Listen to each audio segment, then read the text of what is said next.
We're good. You're on the chat on YouTube, right? Yes, I am. Okay, cool.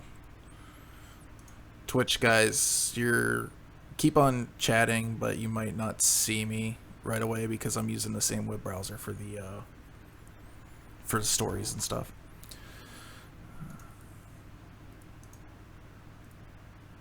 Okay, looks like we're ready to go. And hey everyone, you can see my friends list. There we go. Now it's gone away. Welcome to Final Savecast. This shit show for another week of what is this? I don't know. August 7th. August 7th? Yeah. I feel like James Kirk. I've lost track of time. I've been in deep space for too long. And hey, Jeremy. Jeremy's like, can I join? No, you're too late. Yep, too late. So, anyways, this week we're going to be talking about some interesting things and whatnot. But first of all, as always, Joe, what have you been playing? Let's see here. I was just playing Rise of the Tomb Raider a little bit, and so far, the game is amazing. But I think I've talked about most of the stuff so far on it.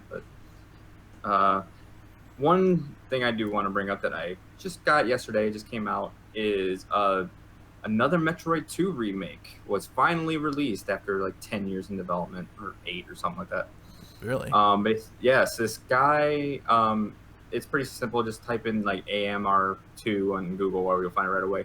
Someone went and created all of Metroid 2, and sorry if the air conditioner just kicked on. Don't worry. But someone remade Metroid 2 in GBA graphics. So it looks like Zero Mission with Metroid 2. So, quick question: is it zoomed in like the stupid game? No. It's actually in the same proportions as GBA. So it was at 320 by 240. It has like stretch filters and stuff too to make it look better and whatnot. But, Well, I'm gonna have to check that out then this week. yeah, it's very cool. Yeah, that's the reason why I never beat Metroid 2 is like I don't know what the hell they were thinking when they made that game, but like freaking Samus takes up like a quarter of the screen and you're talking about like an inch and a half screen. Yeah, this one is all proportioned to GBA graphics and everything. I will say one thing that is kind of interesting, because I think the way they did the gameplay and the style for Metroid 2, this game seems a little bit easier now because you can see everything and it moves faster. Nice. So, but it's very fun. The guy did a fantastic job. Yeah. I definitely recommend it for anybody who's always been curious about that game and loves Metroid. Still, I never understood, like, in a game where you got enemies going like this and stuff, and then like they give you like this much space on the GBA screen and they like react. It's like dumb. Right. It's like, oh, here comes a turn in a race car game. Oh, I'm on it. Okay. Whatever. Well, let's see. This week, so I played through some more BioShock Infinite in 1999 mode, and fuck, this game is hard, man. It's so hard. I can't, like, that ghost like later on in the game. I'm like not looking forward to that at all. Like, I've got the trousers that are supposed to give you like handyman, like 50% less damage or something, like you can take him down. Dude, it still takes forever in a damn day just to take a handyman down. It's like I've unloaded so much shit in a handyman, they just do not fall. So yeah, it's gonna be interesting. I don't know if I'm gonna be able to keep my cool when I hit that one part of the game. Let's see, we played COD yesterday and played some more. We got a lot more people into Overwatch now. Nice. Yeah, I've been playing a little bit of that. I'm really enjoying Anna. She plays quite a bit different from the other like long range people for sure. I think it feels like you got to stay on the same level with your teammates a lot.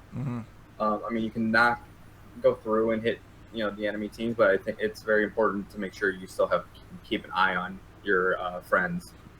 Beyond that, she's a healer, but she's definitely interesting, very fun. Yeah, she's pretty cool. Did you hear about the thing that everybody was doing with the sleep darts? No. So, like, if you're playing on non-competitive, just quick play, there's people who are getting teams of like at least 3 Annas, and they'll go around and they'll keep hitting a person with like the sleep dart, like the same person, Yeah. and then it'll eventually kick them out of the game for not being at their keyboard. That is hilarious. I was like, So that sweet. apparently it's not it doesn't necessarily keep track of keyboard presses or anything. It apparently keeps track of the character's movement. Mm-hmm. That's funny. Yeah. So I thought that was pretty funny. But anyways, I'm sure that'll be fixed sooner or later. They gotta do that. But yeah, I just started playing competitive in it, and competitive is like night and day once you get into that. Like, people actually know what the hell they're doing. They give a shit. Part, yeah. It's like quick play is just like, that's so infuriating when you're first starting that out and you're trying to learn how to play that game, because it's like it's like I have a bad opinion of this game because everybody keeps on picking like this. There's like a whole team of Genjis coming at me and everything. It's just like, very true. Yeah, and then like when you get into quick play and then you can only pick one character per team and everything, then it fixes like a lot of the problems with that game, you know. So yeah, I feel like if you're just playing Overwatch and you kind of like it, but you're kind of pissed off about some of that stuff, wait until you hit 25 and just start playing competitive, because it's way better. And then I started playing Castlevania Mirror of Fate. Oh, Mirror of Fate, yeah. Yeah, apparently there's a mod for NVIDIA users where you can actually regain the 3D aspect of it. Really?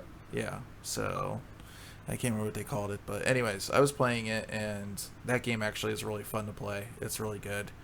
I don't know why everybody was harping on that being a bad Castlevania game. It's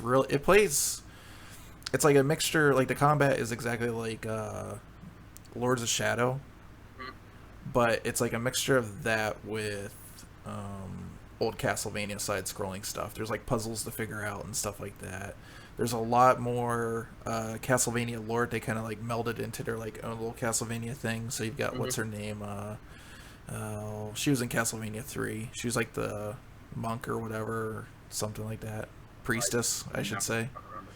Cervades or something weird like that. But anyways, she's like a spirit in this one that like protects you and stuff. Yeah. Yeah, I heard Mirror of Fate actually kind of links what we thought was the original timeline with the Lord of Shadow timeline. Well, the timeline's all screwed up. So like, the Lords of Shadow stuff is on its own, but it takes the character. So the way it is right now is Gabriel's son is Trevor, and then Trevor's son is Simon. But there's only like a 57-year gap in there, to where on the original Castlevania, like, Trevor was like in the 1400s and Simon was in the 1600s and so on and so forth. There was no Gabriel as far as I know in the original Castlevania.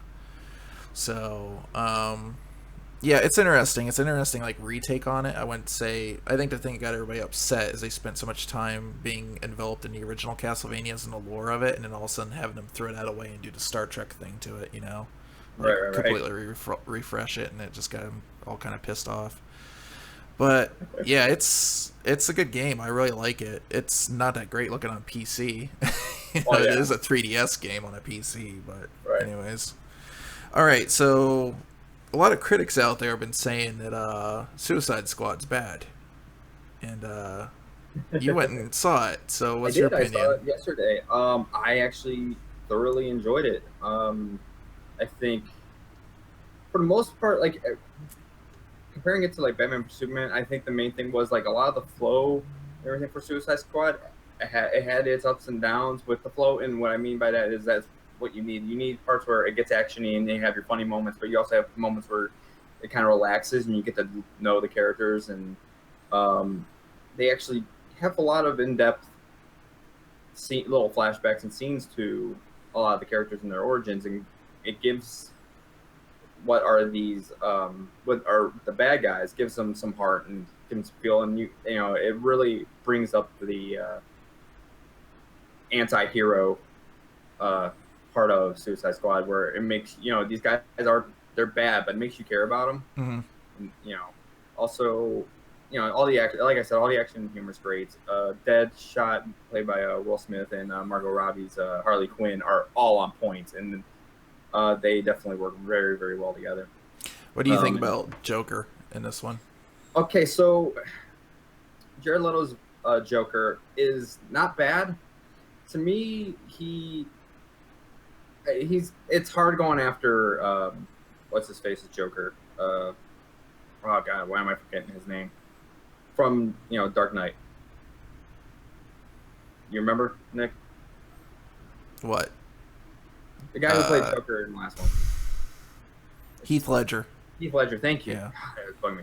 But anyways, yeah, Heath Ledger's Joker. It's hard to go after that. But I think Jared Leto's version kind of reminds me. It reminds me a little bit more of Jack Nicholson's, to be honest.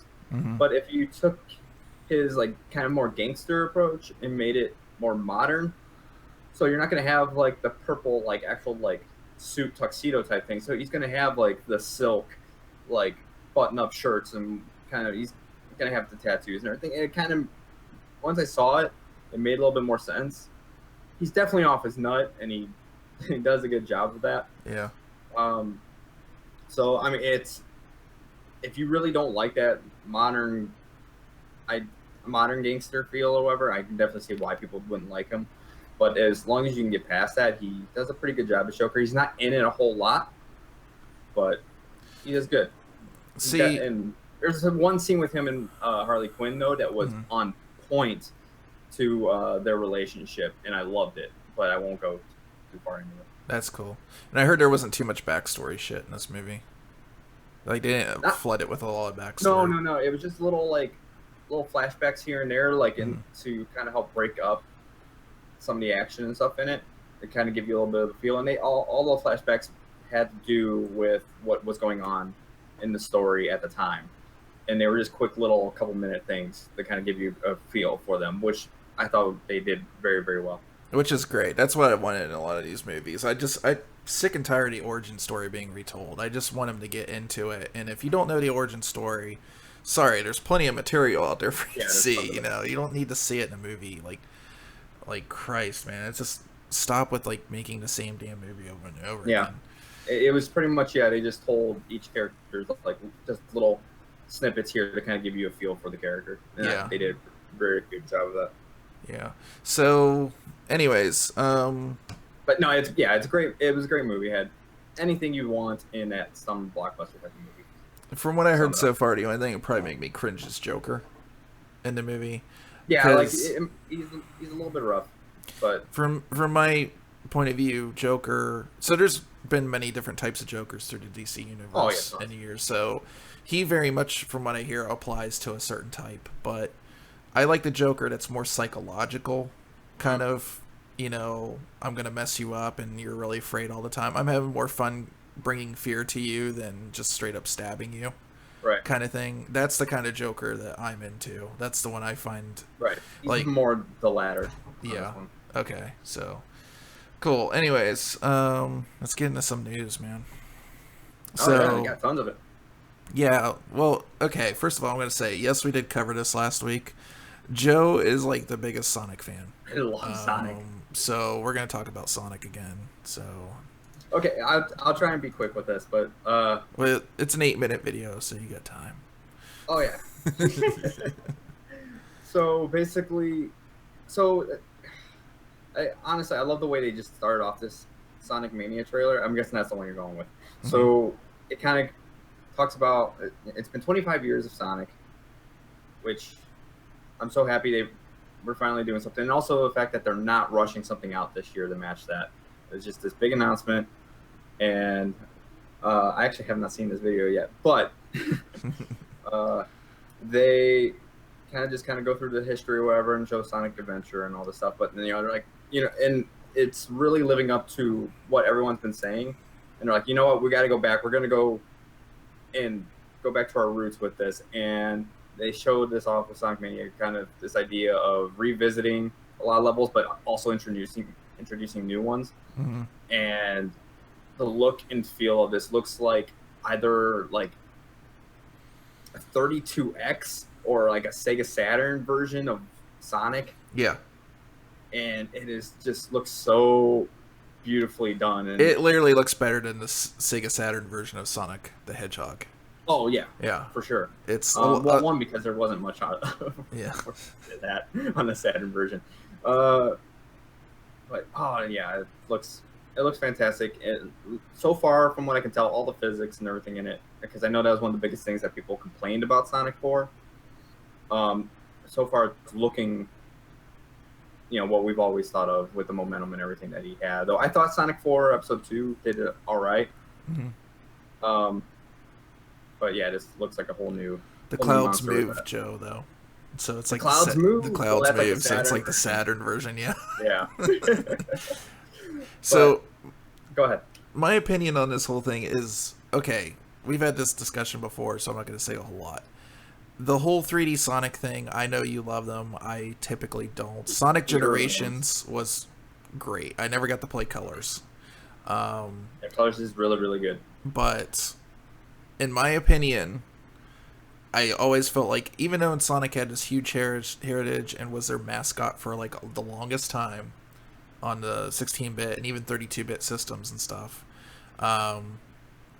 my opinion of the whole thing is they should have went this route a long time ago, made it a downloadable title, and just made it. It's fine to have something like that you still see as big as Sonic be a simple game that you just download or you just spend $20 on or something.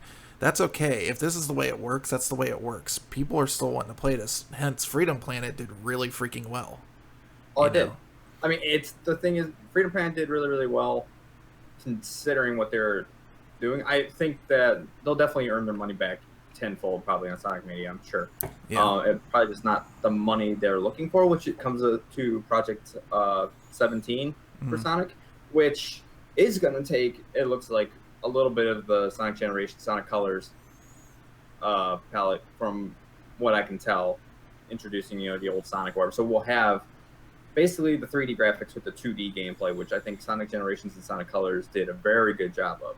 Yeah. I mean, this new level looks fucking awesome. This new level does look awesome. And I do like the drop dash. I think that is going to be a very interesting new mechanic to throw in there. Yeah. But also, I don't know if you've seen this yet. They also showed that Sonic is going to be in Lego Dimensions. Really? Yes. And his specific levels look and play just like Sonic the Hedgehog. That's interesting. It's just with like Lego graphics. It looks fantastic.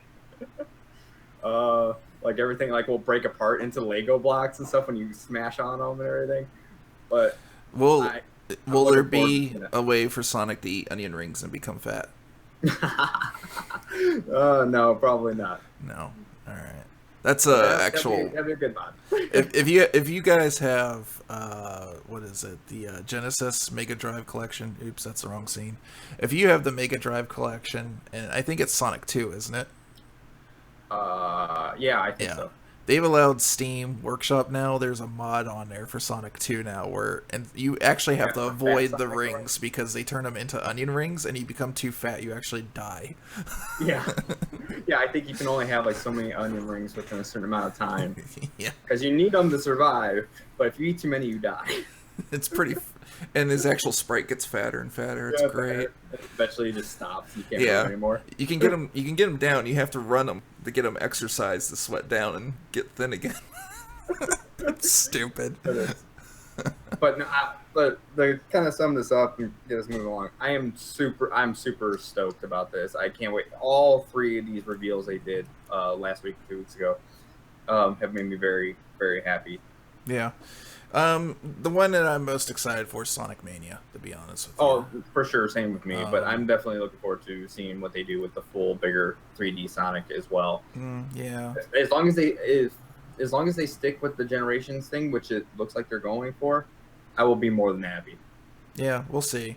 But for me personally, I'm gonna be more Mania. I'm gonna be pissed if Mania is a downloadable title and there's 5 levels. It's not like a full Sonic game like Sonic 4 was. But the other thing that was cool is it's Christian Whitehead's Retro Engine. Yes. And we're actually... love that guy. Yeah, so the Retro Engine, you guys all know, if you get Sonic CD on PC or phone or anything like that, it is actually... It's not a emulation of Sonic CD. It is a straight-on port to a brand new engine, and they've just taken the original bitmaps and stuff and made them so they play in 16:9. So it was the best version. This is actually the engine itself running full bore. The other one was like they were taking assets from the old engine and putting it into the new one to make it work. So this is letting it do what it can do. Yeah. Also, I mean, I would definitely recommend too, if you can on Android or iPhone or whatever, get Sonic 2. Do it. It is the best version of that game because one, it does give you the wide screen and everything, fixes a lot of that stuff. But they also actually added hidden temple zone into Sonic 2 on there, which is very well done. Christian Whitehead recreated it. It was a zone that they canceled. It was still a little bit in code, and it was somewhat playable in the original. Like you can get through like Game Sharks and hacks back in the day, but it was very, very rough, and a lot of sprites were just scrambled and whatnot. But he totally went back and recreated it, and you can play it now. So if you can and you love Sonic, definitely recommend giving that a try. Yeah. It's like I do. I love old Sonic, just not the 3D stuff. Sorry. I love it all. There's a lot. I don't blame you, and I don't blame a lot of people. There is a lot of bad 3D Sonics, but there are a few that are really, really good as well. All right, next story. We could talk about this forever. Oh, we could. We love Sonic and all stuff. So Xbox One S came out, and if you remember, there was that rumor. And don't worry, PC people, we'll get to you in a second. Xbox One S came out, and so we know about the HDR and the 4K playback and all that, but there was that rumor from the Gears of War developer they're actually getting more sustained frame rates because it's got a little more horsepower. Then they came out and said, no, they're all the same, no more horsepower. Well, Digital Foundry and Eurogamer came out and tested it, and it does turn out that it does have a slightly higher clock. So the GPU is, everything else is the same, the GPU is up from 853 to 914. So it's not that much of a difference. Right. It does equate to 1.31 to 1.4 teraflops difference. The most they've been able to see is about 7 frames out of it. And there's been a few games that have been hard to really hit 30 frames and get a lot of screen tearing because the VSync turns off at that point. Right. But where the Xbox One can hammer it and stay on that, that 30 frames the whole time. Or Xbox One S. Right. But other than that, like people saying, "Oh, like ditch it for like the old, ditch your old console for the new one." It's not worth it. Yeah, I would say the only way to be worth it is if you could get like a good trade in, maybe. Mm-hmm.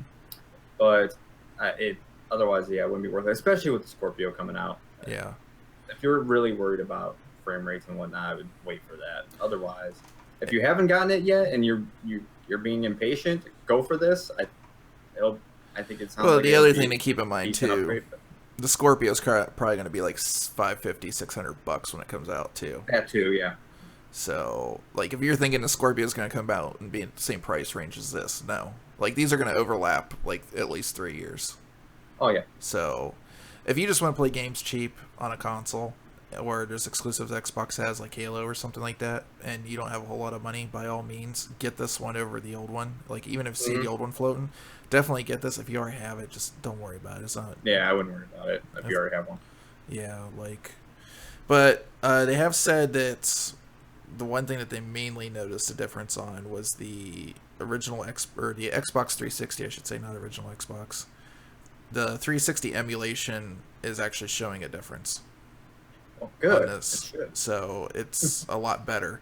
Still doesn't seem to be as good as the original hardware, right? But it's a lot better than it was on the original fat VCR, whatever that thing was, toaster oven.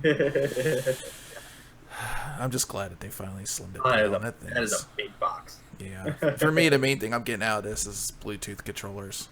Like, I want to get this. I'm just controllers. Thank you, Microsoft.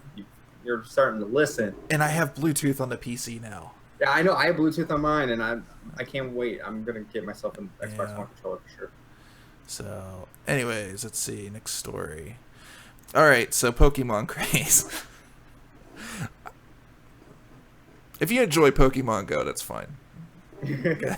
Yeah, all the power to you. Yeah, but I love this mod. GTA has a mod now, GTA 5, where you can go around, basically beat the shit out of like different pedestrians and stuff, and capture them in Pokeballs. If you don't think there's not going to be a stream of this, you're very, very wrong. Because this looks awesome. It's like I don't even care about the collecting thing. I just like the aspect of it. It's like, well, I mean, honestly though, it's a really good idea. It's getting people out and into the world of Los Santos. They're going around, walking around, and meeting new people. I think it's a great thing. I'll tell you right now, if I could go out and beat the shit out of a real Pokemon and then throw it in the bowl, I'd be playing Pokemon Go today. It's like all of a sudden Miyamoto's like, "Why are you beating the shit out of me?" And this video gets taken down. Sorry, I thought he was gonna masturbate. I didn't know. Anyways, we have no Nintendo footage here. They'll never and find yes, it. tear me and my Sonic boner. I love me some Sonic. All right. Well, let's go back and check chat real quick. Make sure we didn't miss anything. I keep on hitting the wrong thing. Damn it. All right. Let's see. Jeremy. Oh, okay. You're looking at Twitch too. Cool. Yeah, both up because there's not much going on in the YouTube one. Yeah, Angry Johnny. That is hilarious. I freaking love that. Yeah, I need to play me some Pokemon now. There's a lot of great mods for GTA 5. It's a really fun game, and I've been playing that a little bit here and there too. So. I'm getting closer. Like, I still play online with a lot of people, so I'm kind of cautious about the mods because I hear people are just getting banned for stuff that doesn't even involve the multiplayer. Right. All right. So we're going to talk about PC Gamer. All right. Here's my opinion of PC Gamer. I don't know a lot of people there personally, but I have this feeling a lot of them are coming over from other sites like IGN or GameSpot or whatever. And I'm sorry, this is not a hit on anybody, okay, personally, out there. But when you put things up like this, anyone who uses a C key that crouch is a hopeless degenerate. And then you try to, like, justify it by saying it's like your finger feels weird by trying to hit C, and he shows him trying to go off the WSD. Dude, I'd never go off WSD to hit C. It's like closer than freaking Control is. It is. No, because Control, I have to use my pinky, which is a little bit more awkward, to be honest. Yeah.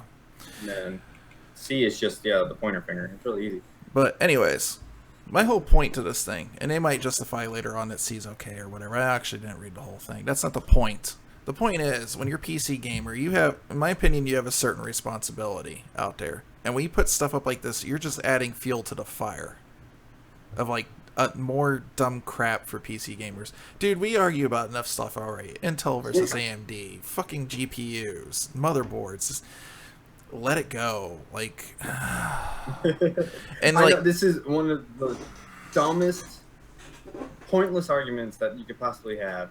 And I mean, I've had it with people for fun, like C versus Control for crouch, but come on, it's one of those. I don't know. Maybe they take it as a fun argument, and that might be okay. But it's still, as a journalist, it's one of those things like you don't want to degrade yourself to them, and yet they did it. Oh well. They're still kind of on my shit list last year when they pulled that. Always on our shit list. Yeah, they really were last year when they did that whole master race thing. It needs to stop, and it's whatever. Mm-hmm. And then they like tried to hook it to like Hitler and World War II and all that. It's just so like the thing I'm getting upset about with. Unfortunately, a lot of these guys go into school and then they go become a journalist for like IGN and stuff, and then they bring them over to PC Gamer because they probably get fired or whatever. They're looking for another job, and PC Gamer unfortunately hires these guys. And I'm not saying anything, but they don't have a lot of them. And this is just people in general. Most people game on a console still, so most people's experience are that way. And when you're pulling just from journalistic outlets, there you're gonna pull somebody in from a console, and so you bring them into PC Gamer. All of a sudden, the PC is a new experience to them. And then they think arguments like this is cool. And the only thing it does is it's fucking clickbait. It's, right. So, like, that's kind of my whole point is just ignore shit like this and move on. Because, like, God, like, I remember when PC Gamer was good, and now they keep doing shit like this. Just stop. It's been a long time. Yeah, it's been a long time. I wish they, instead of getting journalists, they would get actual people at PC Game to go in there and write. But anyways, next story up, we got Quake Champions. What news we got here? We actually have gameplay, like in-engine footage, I should say. What? Yeah. And please do tell. It looks interested. So it's still fast-paced and whatnot, but right. It to me looks like it's basically saying, "I'm sorry if your GPU can't handle this, but you need to buy a new one." You know what? I'm okay with this. Yeah. It's pretty much what they did with Doom. They're like, it took an Engine 6. If you got 2 gigs of RAM, sorry. It's like, you're going to hit 40 FPS. It's whatever. And it looks, I'm already happy you can rocket jump. Yeah. I knew that was coming. Yeah. Being a jerk.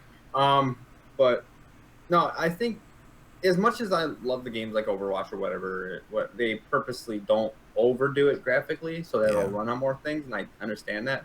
But we also do need these games that are for PC. They're pushing it as hard as it can, and I'm glad that someone out there is doing it. I know we got Star Citizen coming up soon, but yeah, it's good to see games like this. Man, I keep hitting the wrong scene. It is. It's definitely pretty. Yeah, but I mean, I'm looking forward to it. Right now, the way it is, it looks pretty damn awesome. Like the lighting and stuff, and it's it basically it looks like Quake 3 with new graphics. And that's all I can ask for. Like I'm a simple man when it comes to a lot of things, and when it comes to classic FPS shooting for competition, that's all I want. I just want balls to the wall, fast action, rocket jumping, coming around a corner, just blowing people up with a rocket and yourself, but just make it look pretty with modern graphics. That's all I want. And I just want to know what's up with id Tech engine and like the real-time reflections out the fucking ass, because it's just like, let's make everything reflect. But yeah, it is very reflective. Well, everything is kind of wet. It happens for some reason. That's the reaction you have when you see one of their games. It's really pretty. Yeah. Oh, so much wet. Everything's moist. Very moist. All right, so this is yours right here. Actually, no. Wait a minute, I skipped one. My bad. All right. Oh. Battlefield. $130 collection for Battlefield 1 coming out.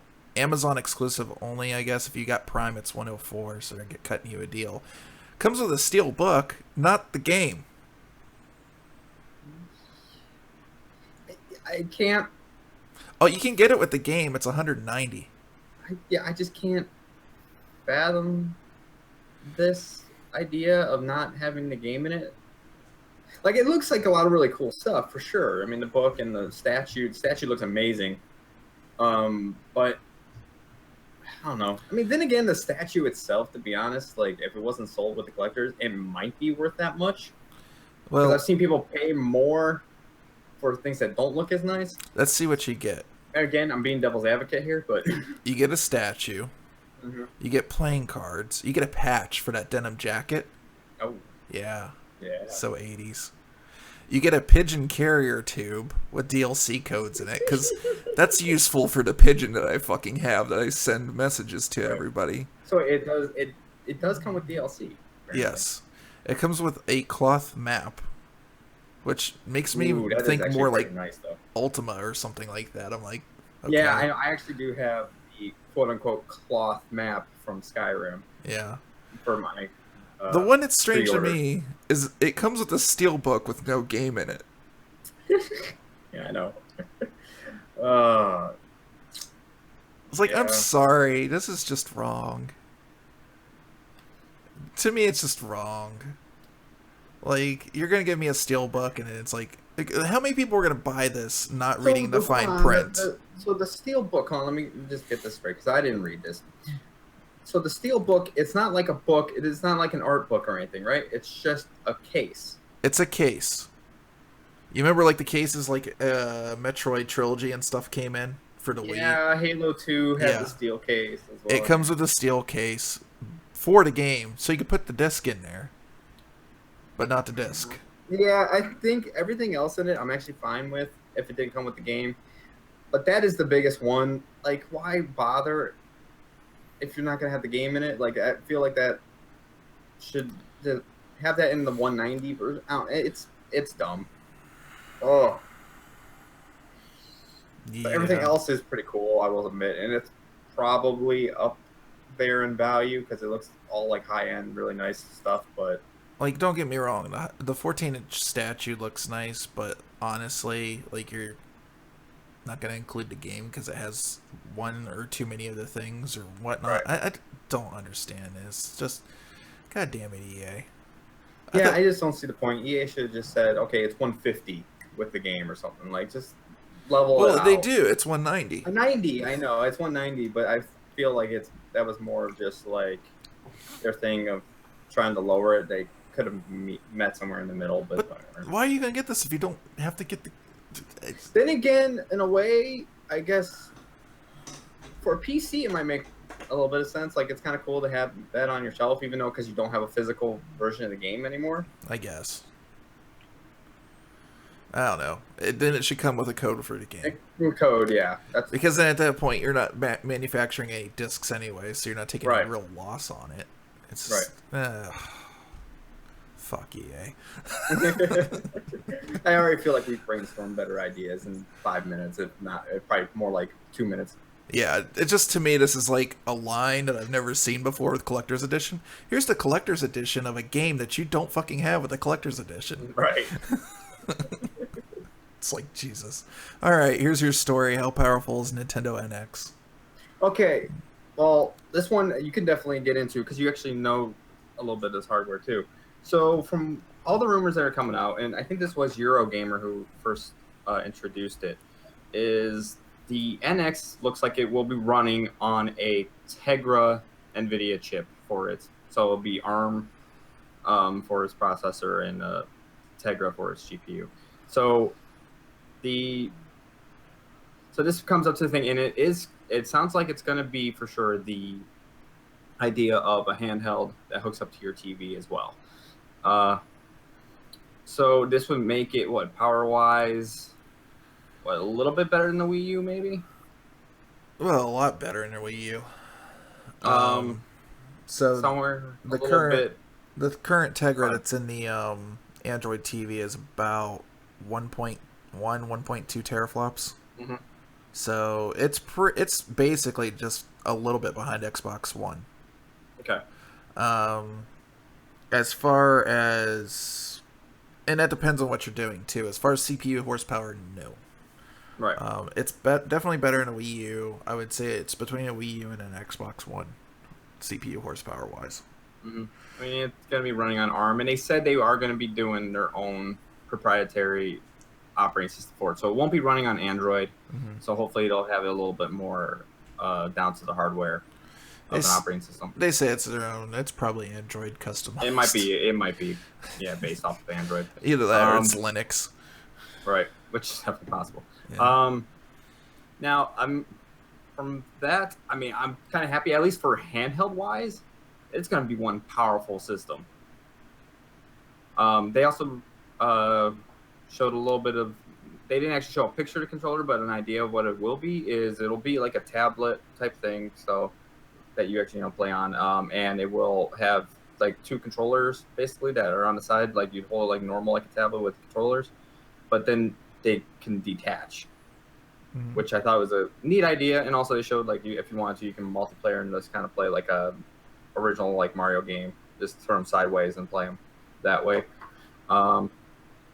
which is an interesting idea. But I think I'm kind of more curious. I want to get your opinion on like what you think for these rumors on Nintendo. It's good idea, bad idea? Well, first of all, it's like the actual power. So first, for one, the Android TV, we're assuming it's this power. The problem is, we're assuming it's roughly the same as the NVIDIA Shield TV. To be fair, the Shield TV is on a fan to cool it. Right. And it's always plugged in, so you're not worried about battery life. So if it is that chip, will it actually be this powerful, or will it be a little bit less because they're clocking it down for battery life? Sure. Or like there's that thing saying like when it's connected, it's got more power. Are they doing something with the games where when it's on battery, it clocks it down, and then when you have it plugged in, it's going full bore? I think is definitely a possibility, considering if they're doing it onto the handheld, it doesn't need to be clocking at like a 1080 resolution or anything like that. They could lower it to match the frame rates and whatever they want for we'll say, well, I mean, roughly, I want to say maybe the resolution will probably be about the same as the Vita, maybe like 540. Yeah, something like that. Or it could be 720 easily. Or maybe 720. Yeah. Yeah. And then we also have the fact that the Pascal version of this is coming out. Right. Or it's been announced. Yeah, this doesn't actually specifically say it'll be the current one. Yeah. They might be going and have a deal with NVIDIA that they might go with the next. Because it was pushed back from the end of this year to beginning next year. Next year, right. So maybe which I believe, the Pascal one they're supposed to reveal really soon if they haven't already. Yeah, so they have kind of like talked about it a little bit. They haven't fully shown it off yet what Pascal can do. Right. They were saying it was like in their car stuff, you know. Mm-hmm. So, but my other thing with this, and kind of my opinion is though, is to be honest with you, like, okay, putting everything on a handheld that goes on a TV for Nintendo, that's great. It's great to have the Virtual Console on one freaking thing now. Mm-hmm. At the same time, I still think they need to grow. They need to get rid of friend codes and dumb shit like that. Right. Like, if you want like a friend code thing, do it, or like do something where you have the parental control on. If you have a parental control on, they need to give you a code. Otherwise, you can just friend people. Like common sense stuff like that is what drives me nuts about Nintendo. My main problem though is, although it's cool, it's using a Tegra and this whole idea, is still that it won't be able to. You still won't see games from the consoles coming over to this. You still have the same problem where you're basically buying a Nintendo system for Nintendo games. And somebody like me, I don't even buy consoles, even though like a lot of the games are on there. I buy PC because I need something that can do like jack of all trades kind of stuff. I mean, yeah, I think most of us probably are that way. But I mean, it's definitely an interesting idea coming from a tech side, seeing what Nintendo might be trying to do. I'm wondering how this is going to affect their rollout of Virtual Console stuff on this, because they have to recode everything. That's true. They're going to have to like change up all their emulators and all that. I wonder how backwards compatibility. There probably won't be any, to be honest. They actually are saying there's no backwards compatibility at the moment. Yeah. So. They are going to be using cartridges for it, which I'm not all that surprised considering it's going to be handheld.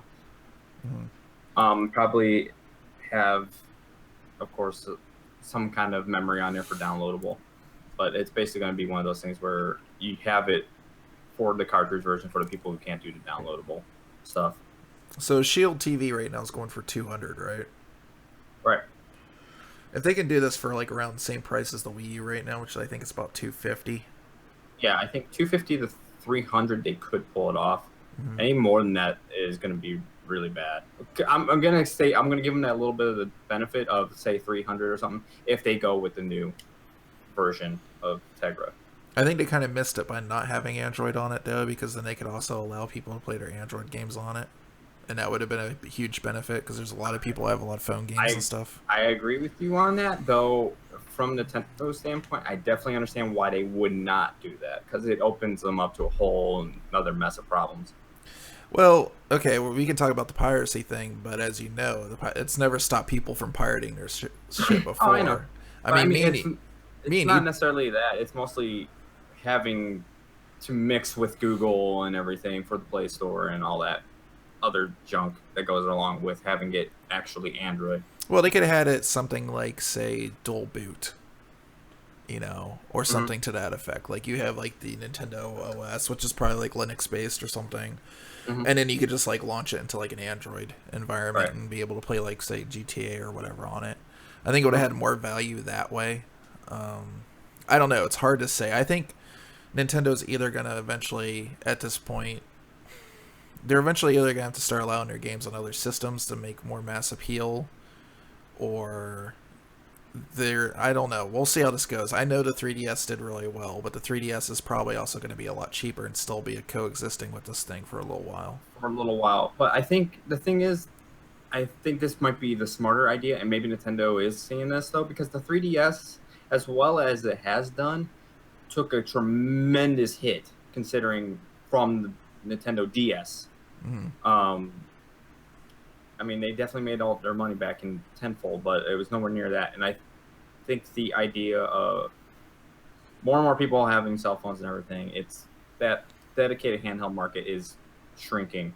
So I think having this system that is a mix is a really great idea on their part. Hopefully the power and everything. I think for like you could see ports too from other systems, just not the really high end games. I think you'll probably see ports of a lot of indie games if they make that accessible, because that's been a problem, is their relationship with indie developers. The Nintendo wants too much of a chunk of the game price for and also if it is going to be based off of like the ARM technology and everything, it will be easier for them to get into as well. Yeah, I mean, it'd be cool to see like ports of current Android games over to this. Could be easy to do.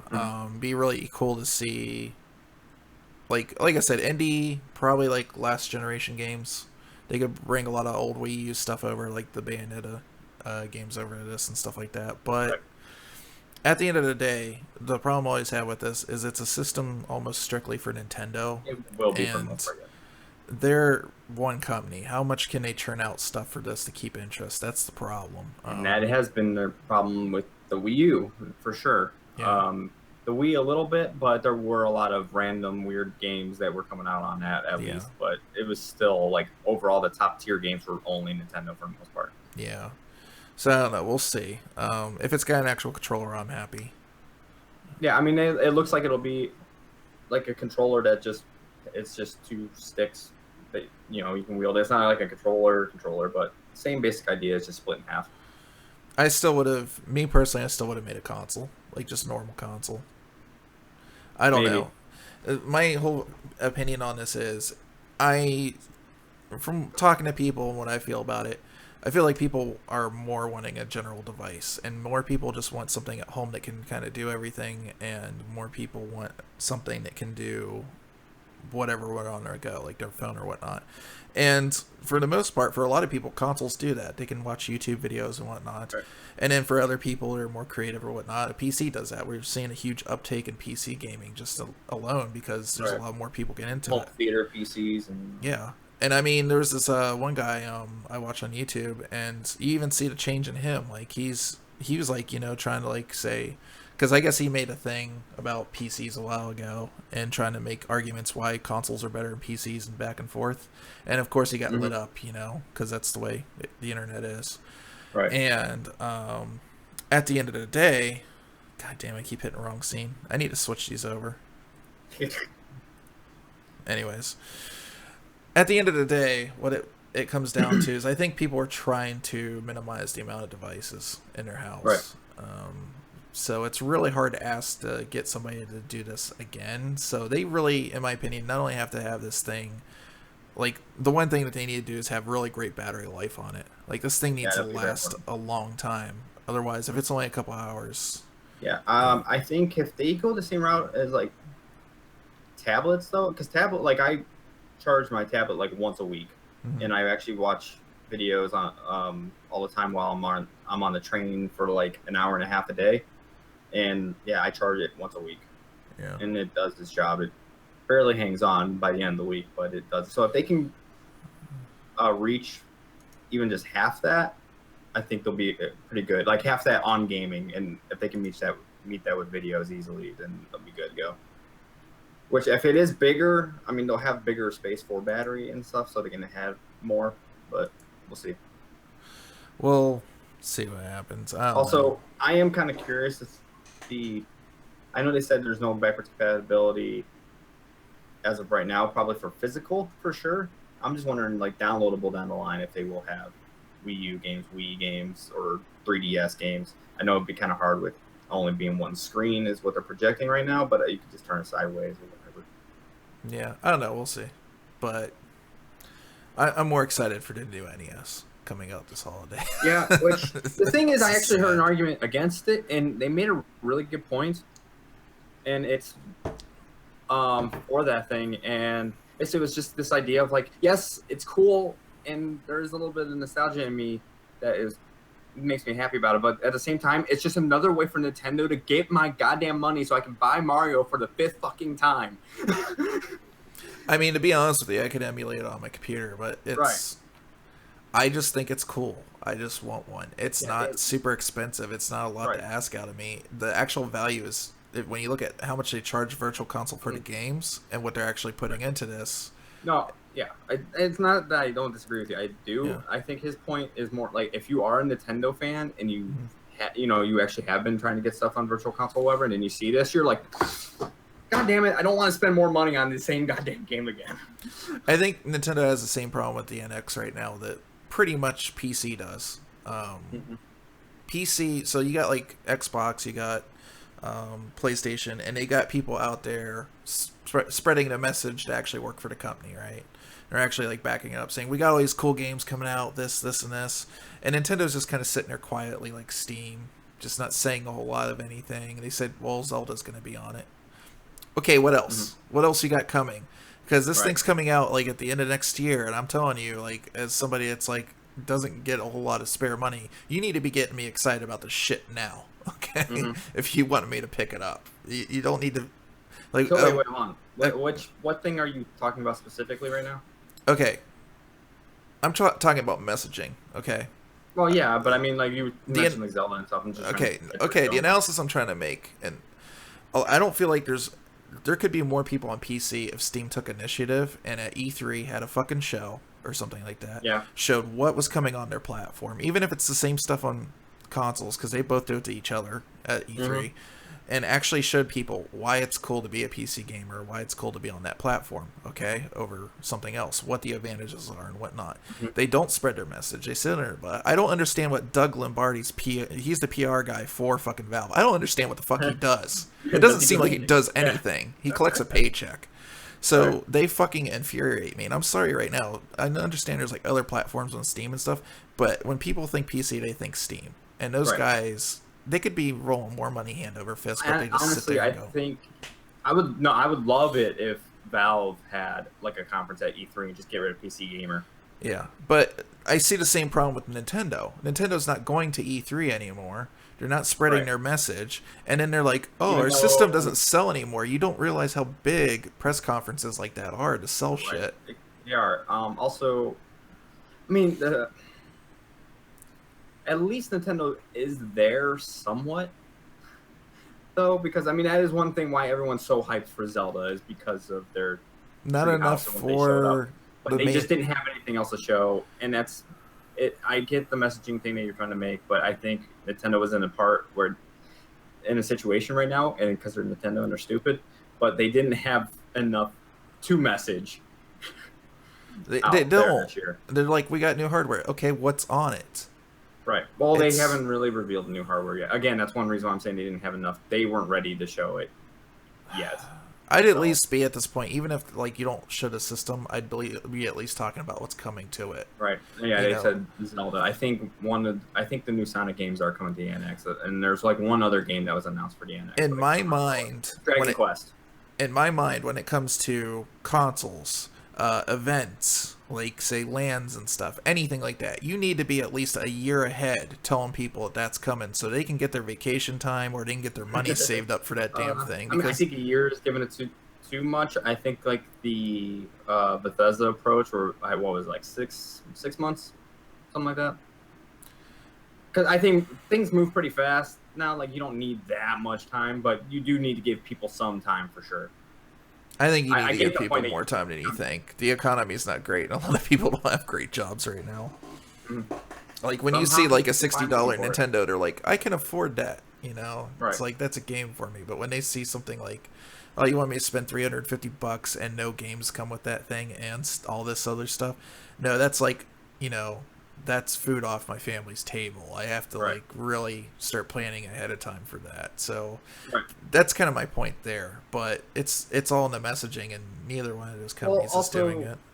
Again, we're getting more into semantics on this, but with I think those type of people though, like that's not going to matter for them right away anyways. It's going to be down the line. If you are always going to be tight on money, those are never the people who buy a video game console right away. They always wait a year or two anyways. But you have to make sure you're going to get those initial people that really want to get a game always right away. Yeah, or the game system right away. You need to give them a little bit of time, for sure. But a year or whatever, sometimes it gets to the point where they're like, okay, where is it? So I think the people who are always following it, you give them a little bit of time, but too much, and people start not caring anymore. I think both those guys could relearn messaging. Mm-hmm. Especially, Doug, what the fuck are you doing at Valve? Seriously. You're in Valve needs to do something. Like, the Steam controller came out. Did you hear anything about it, like, at all, besides just, like, reviewers' opinions? There's... Right. Anyways, I'm off. Alright, so let's check out your guys' questions. So if you have anything you want to ask, whatnot, or any of these subjects that we were talking about, go ahead and put it in there, and we should have said that before we went on our tangent. What base is the best in Warhammer? Space Marines. I'm going 40,000K. Okay, somebody already banned them for me. Whatever. Oh, yeah. I'm not very fat, though, just to give him the question. To answer that for him. Zero tolerance here. How's life? Life is not too bad. Suicide Squad made me happy, and I was happy that it made me happy. But, yeah. Okay, actually, quick one, though, since we did talk a little bit. Star Trek Beyond. You did see it, right? Mm-hmm. How did you like it?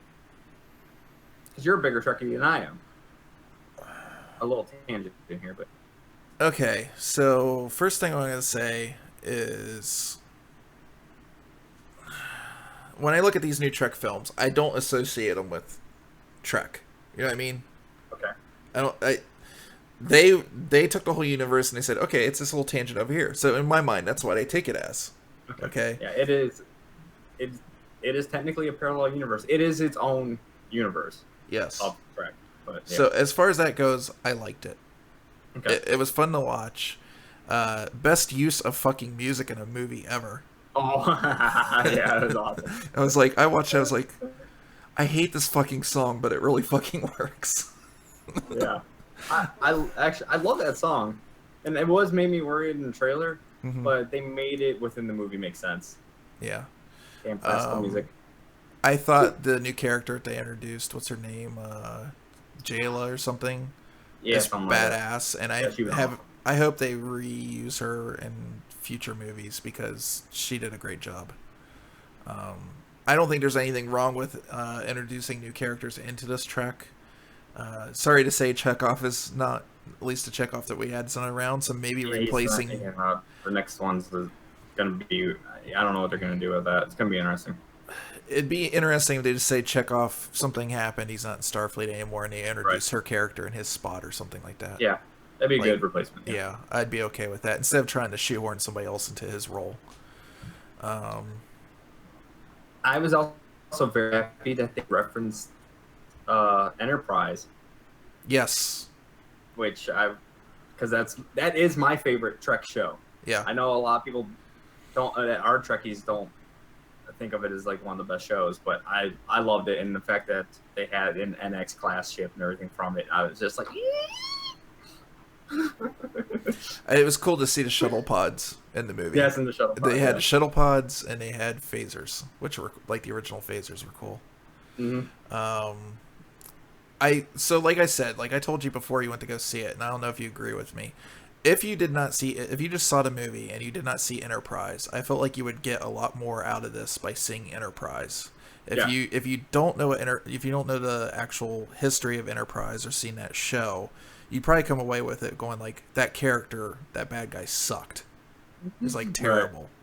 But I think me and you seeing Enterprise and investing that time got a lot more out of that character than anybody else would have. Yeah. Oh, because you come from the Romulan Wars and everything. Yeah. Yeah, that was good. Also, I didn't realize who it was the whole time until the end. I'm like, oh my god, that was Idris Elba.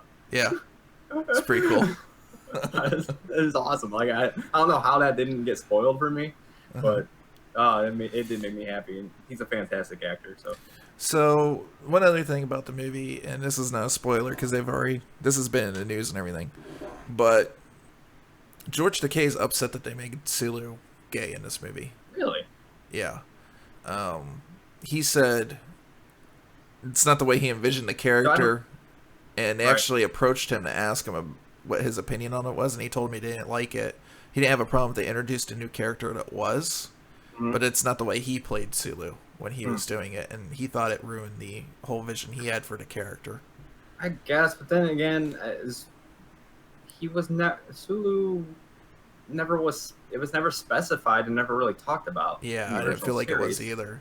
So it wasn't something that it didn't hurt the character. I was just like, oh, okay, must be kind of a nod to George Takei, but.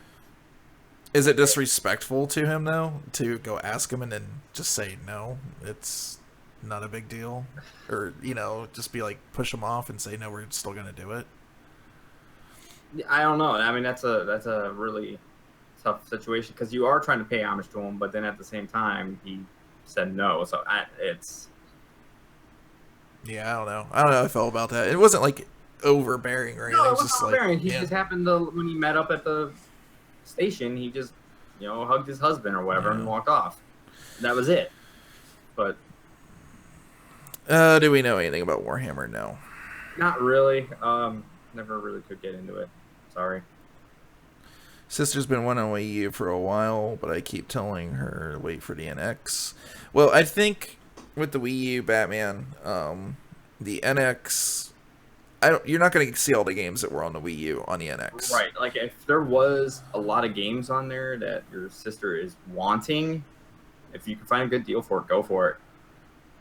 But if she's just wanting the new Zelda or something, then just go ahead and get the NX. Wait for the NX. If she just wants the new Zelda, then or even a new Smash Brothers. Like, might as well wait. I will admit, because it will be on there. I'll be the first to admit that there's a lot of good games on the Wii U. I just have a hard time. Yeah, there are definitely a few. I just have a hard time spending money on a console for literally like one studio.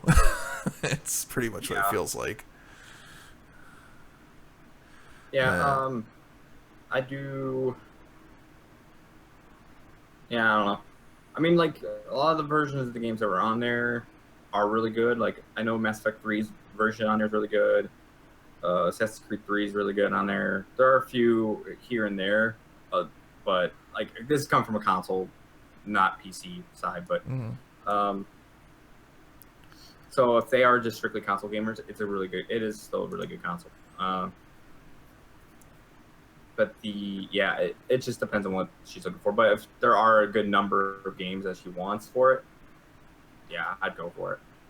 It is a fun system. Also, I will say I love Amazon Prime's video on there. It's really cool how they have you can watch the movie or show or whatever, and then on the tablet you can scroll through and it'll give you like all the actors and stuff, and you can actually click on them and actually read all their bios and all that stuff while you're watching the movie. It's kind of cool. Second screen experience. It is that second screen experience, and it is a great experience. I used to have it on Netflix, but they got rid of it. Well, if we don't have anything else for today, I'm going to go ahead and close it up. All right, so that was a pretty good one. We actually had quite a bit to talk about. So let's see. The link's down below if you're on Twitch. If you're not on YouTube, you can follow me at Cell Processing on Twitter and Joe at... at Joe Schwarten. There you go. Or at Lemon Merchant. I think it works as well. Yeah. And let's see. We will be back next week with another one of these. And I will be streaming again on Twitch on Tuesday around 1-ish. I'm trying to get my time stabilized. I have to work around family stuff and all that still, so... Why not 10-ish? Huh? 10-ish. Because I'm not even up yet. I'm just getting my bowl cereal. What the hell's wrong with you? But anyways, yeah, I streamed for 8 hours yesterday, dude. It's I streamed for a while. Alright, so anyways, guys, see you later. And I have to hit a button. Yep, adios, bye-bye. Bye.